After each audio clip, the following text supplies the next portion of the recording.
ہم تو سمجھتے ہیں کہ یورپ میں عورت کو بڑا اختیار حاصل ہے، عورت جو ہے وہ ہر میدان میں مردوں کے ساتھ شانہ بشانہ کھڑی ہے، اتنی آزادی ہے عورت کے لیے۔ وہاں کی عورتوں سے ذرا پوچھیے کہ عورت کی کیا حالت ہے۔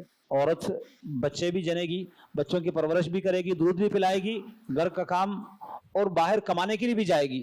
شوہر اپنی ضرورت کے لیے کمائے گا، بیوی اپنی ضرورت کے لیے کمائے گی۔ جاب عورت بھی کرے گی، مرد بھی کرے گا۔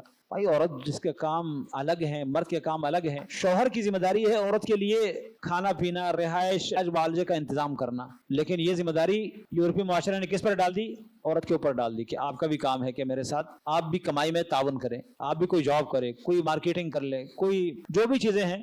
یہ کیا ہے؟ یہ عورت کے لیے ترقی ہے، عزت ہے، یہ اس کی تذلیل ہے۔ وہ عورتیں اس کو سمجھ چکی ہے جو سنجیدہ ہیں، ان کی زندگی گزر گئی، جوانی گزر گئی، اب ان کو پتہ ہے کہ جوانی جب گزر جاتی ہے، بظاہر خوبصورتی کو مارکیٹنگ کے لیے استعمال کیا گیا، نمائش کے طور پر سامان بیچنے کے لیے کمپنیوں نے ہمیں استعمال کر دیا، میری تصویر، میری شکل، میرا لباس، میری باڈی، اس کو لوگوں نے بطور اشتہار استعمال کر لیا، اور کسی نے اپنے جنسی تسکین کے لیے استعمال کر لیا۔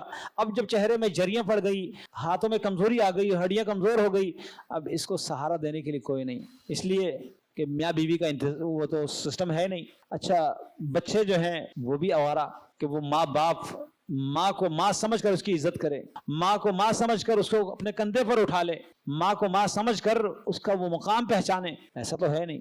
بیوی بننے کے لیے وہ تیار نہیں تھی، گرل فرینڈ تو بنی ہوئی تھی، لیکن وہ جو فرینڈ تھا اس نے اپنی ضرورت پوری کر لی، چلا گیا۔ اب اس کو کون قبول کرتا ہے؟ ایسی بھی بہت ساری عورتیں ہیں جو ان تمام مایوسیوں کے بعد سمجھ گئی کہ ہمیں کسی ایسے راستے پر چلنا چاہیے جہاں ہمیں سکون ملے، اور یہ سکون ان کو اسلام میں مل جاتا ہے۔